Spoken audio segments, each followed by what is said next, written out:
மேலுலகத்தில் ஆட்களுக்கு ரொம்ப பஞ்சம் போல் இருக்குது. அதனால் இறைவன் அவரை இவ்வளோ சீக்கிரமாக அழைத்து கொண்டான். இறைவன் மீது எனக்கு கடுமையான கோபம்.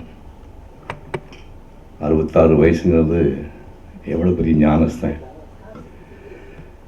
உங்களுக்கெல்லாம் அவரை பற்றி அதிகமாக தெரியும், எனக்கு அவ்வளோ தெரியாதுன்னா கூட ஒரு சில சம்பவங்களை மட்டும் நான் இந்த மேடையிலே பகிர்ந்து கொள்ள ஆசைப்படுகின்றேன்.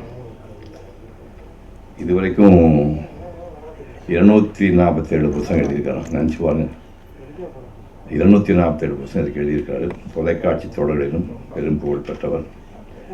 இந்து சமய வழி முறைகளான வைணவம், சைவம், சாக்தம், காணாபத்தியம், கௌமாரம், சௌரம் ஆகிய 6 வழிமுறைக்கான ஆன்மீக நூல்களை எழுதியவர். தினமலரில் வெளியான இவரின் கிருஷ்ணஜாலம், வரதா வரம்தா, கடவுளை கண்டவர்கள் போன்ற நூல்கள் பெருத்த வரவேற்பை பெற்றன. வியாசர் பாரதத்தின் மூலத்திலிருந்து இந்த நூலுக்கான பாத்திரங்களையும் சம்பவங்களையும் நுணுக்கமாக கண்டறிந்து எழுதியவர். இந்த மதுரைக்காரருக்கு எழுத்தும் ஆன்மீக சொற்பொழிவும் அடையாளம். 2014 ஆகஸ்ட் 27 மகள் ஐஸ்வர்யா கார்த்திக் திருமணத்திற்கு நான் மதுரை சென்று கலந்து கொண்டேன். என் மகாபாரத உரையை மதுரையிலே நான் திரையிட்ட போது பேராசிரியர் சாலமன் பாப்பையா அவர்களோடு அவரும் வந்து பார்த்து சால்வை போற்றி பாராட்டினார்.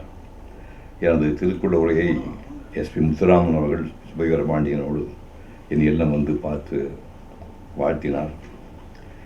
மெய்யழகன் பார்த்து விட்டு கார்த்திக்கு ஒரு உருக்கமான கடிதம் ஒன்று அனுப்பினார். எனக்கு அவர் அனுப்பிய பதிவிலே கார்த்தியாவுக்கு 2வது மகன் விக்ரம் பிறந்து 1ஆம் ஆண்டு நிறைவு 22/12/2019 நடைபெறுகிறது. வாழ்த்தி அருள வேண்டும் என்று செய்தி கொடுத்தார். இவர் பணியாற்றிய இருட்டு படம் வெளிவருகிறது, வாழ்த்துங்கள் என்று ஒரு செய்தி வந்திருக்கிறது. அது ஒரு த்ரில்லர் படம். சுந்தர் சி கதாநாயகன் நடித்து இயக்கிய படம். 2021 எப்போ வருவாரோ ஆன்மீக உரை கோவை கிக்கானி ஹைஸ்கூலிலே ராமானுஜர் பற்றி நிகழ்த்தியிருக்கிறார். என்னுடைய 80வது பிறந்த நாளுக்கு பரணியோடு வந்து ஆசி பெற்று சென்றார். வேறு என்ன சொல்வது? அவர் ஆன்மா சாந்தி அடையட்டும். வணக்கம்.